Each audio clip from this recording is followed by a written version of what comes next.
Tessh, also known as the Rider, is a proxy of the Slender Man.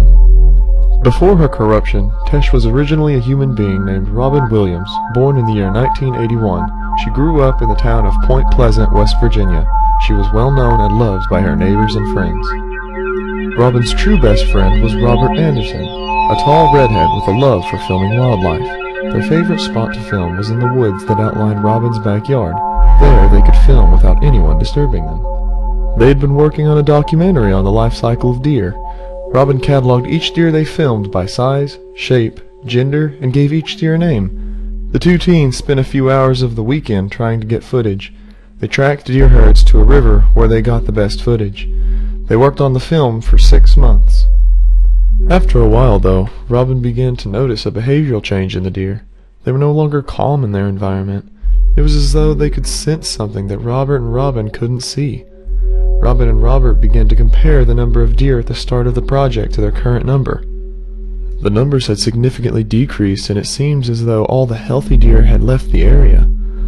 They reported this to the wildlife and game officers, who reassured them that they'd look into the matter, but they never heard from them again. They finally decided to go back to rewatch the films to see if they missed anything.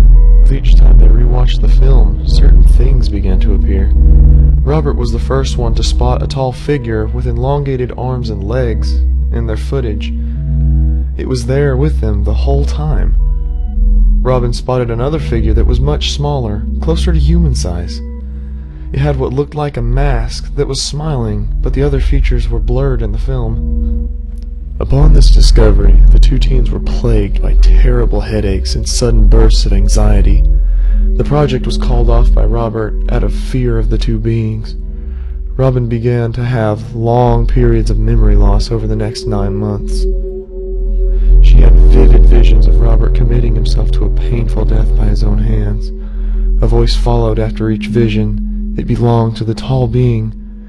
He would try to bargain with Robin and said to her, "If you denounce your human form and awaken what lies within you to serve me, Robert's life will be spared his fate." Robin refused this offer every time. She believed her friend was stronger than this being's influence. It wasn't until March 13th, 1997, when Robert finally succumbed to its influence. The tall being then used Robert like a puppet so he could pluck Robin's emotions like a guitar. She was snatched from her reality and brought to a realm of despair. Here she was stripped of her human flesh and bones until nothing was left but a bare soul. She was then branded with the tall being's mark and put into a new vessel which would serve as a tool for his will. The vessel was much stronger, faster, and more agile than her previous form. From this she lost the memory of her birth and took upon a new name, Tessh. Even after losing it all, Tessh still managed to retain a few pieces of her previous memories. These pieces allowed a small amount of humanity inside of her to thrive. The tall being used Tessh to manipulate and implant hidden messages into the minds of man, through music, computer codes, and many other forms of literature. Hence how she got her alternate name, the Rider. As time passed, Tessh gained other abilities, reshaping her body to an extent. After decades of being a slave to the tall being, she was set free by an unknown being that can only be identified by having wings. After her chains were broken, the being dropped her back into her once hometown. Just as quick as the winged being came, it vanished, leaving Tessh alone. She had only one desire in this moment, and it was to find Robert and give him some closure.